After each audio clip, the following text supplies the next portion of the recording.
The absolute terror of knowing there's something serious after changing for your child, but having no idea what it was.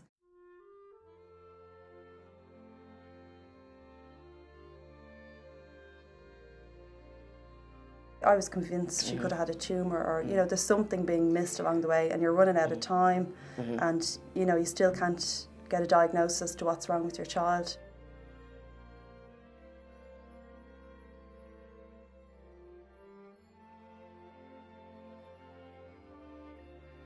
My name is Mary Fitzpatrick and this is Hilary Dowdall, and we're both members of the support group S.O.U.N.D, which is sufferers of unique narcolepsy disorder. We're a support group for parents whose children were diagnosed with narcolepsy following the swine flu vaccine Pandemrix. 4 to 6 weeks after she had the vaccine, we would get reports that they were falling asleep in school. And in my case, when my daughter Chloe came home from school, she'd fall asleep again for up to 3 hours. She could be talking to me for 1 second, I could turn my head, turn back again, and she was fast asleep. She would kind of go very weak at the knees.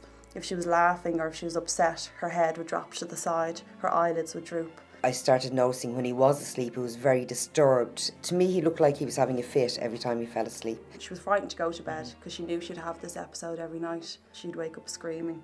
She saw somebody in her room, or she felt someone touch her shoulder, or hear a voice in her ear, you know, so it was just really, I was terrified, let alone her. If you mentioned it to a doctor, you were always knocked back a bit and say, no, you know, forget about that, it wouldn't do that. Over the coming months, when nobody could tell us what this was, I had him in hospital, no one could understand what was happening to him. There's a blood test that tests for the genetic factor, isn't there?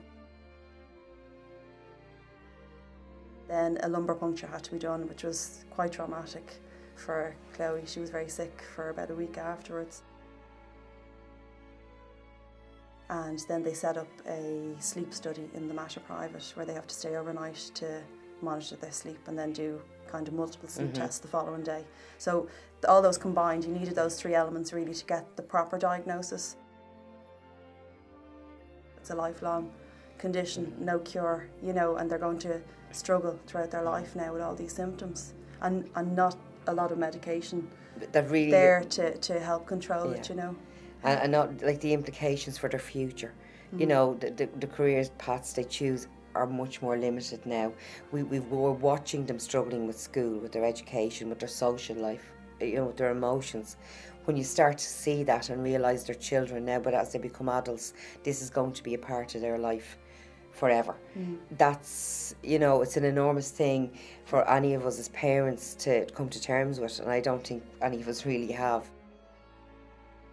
The link is there. It's not a scientific study.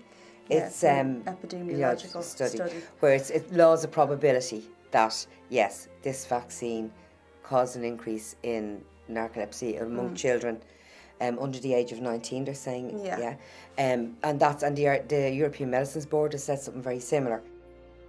We thought it was slow enough to be taken back, you know, and we were really worried that maybe it was still being used, you know. But it was an enormous relief when it was removed. We know it's not, the danger is not there, you know, because we really don't want anybody else going through this. Contact your GP, ask him for a letter of referral to Temple Street if they're under 16, and if they're over 16, a letter of referral to the Mater Private Sleep Clinic. And also we would really ask them to contact us at S.O.U.N.D Committee 2011 at gmail.com.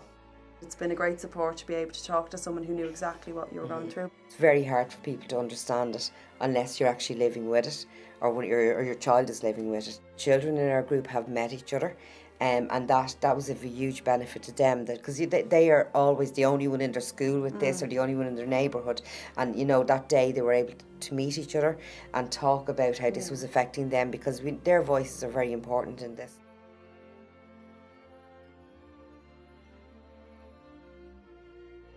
We found it very beneficial, so we would ask them to be in touch with us.